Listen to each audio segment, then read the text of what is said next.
Ako po si Maria Biberensi Catarining, 14 years old. Pinanganak ako dito sa Barangay Ibis, Bagac, Bataan.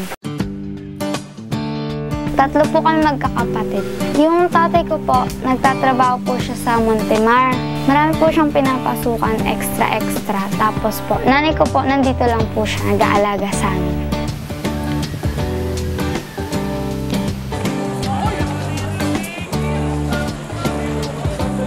Pagdating ko po ng college, gusto ko pong maging doktor.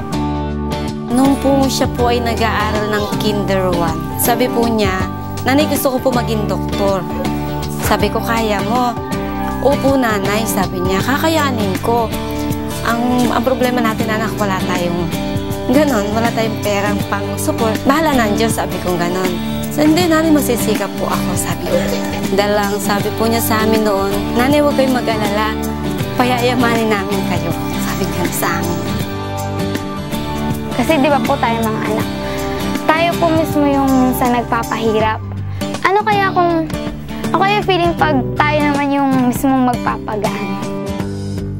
Nung pong grade 6 po siya nung gagraduate, may nag-ikot po na mag-i-interview po sa kanila para sa scholar. Nung nalaman po namin na nakuha po siyang scholar, tuwan-tuwa po kami mag-asawa kasi sabi namin, "Anak, yun yung opportunity naghihintay sa'yo."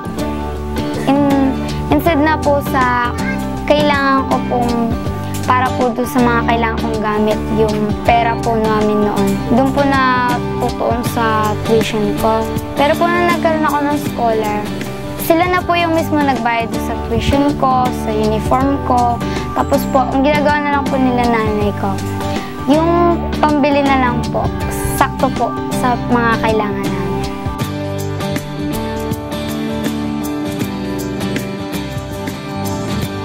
Binigyan na po kami noon ng warning na hindi kasi po namin kayang bayaran yung tuition ko.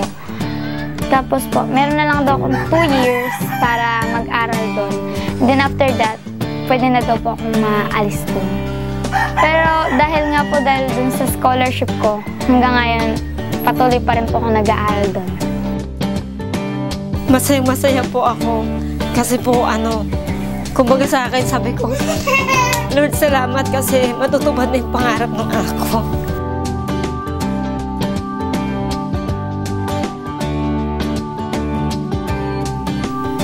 Message ko lang po doon sa mga nagbigay sa akin ng scholarship. Gusto ko po silang pasalamatan kasi binigyan po nila ako ng isang malaking chance na makatapos po ng pag-aaral. Tsaka po, para na rin po yung isa na rin po yung malaking tulong na nakapag-encourage sa akin na ipagpatuloy ko po yung gusto ko. Tsaka po, parang rin po siya. Isa rin po siyang blessing para sa akin.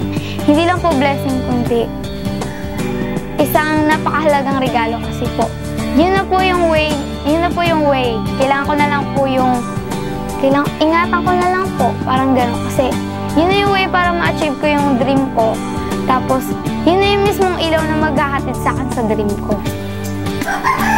Kaya po, sobra po gusto ko magpasalamat sa kanila.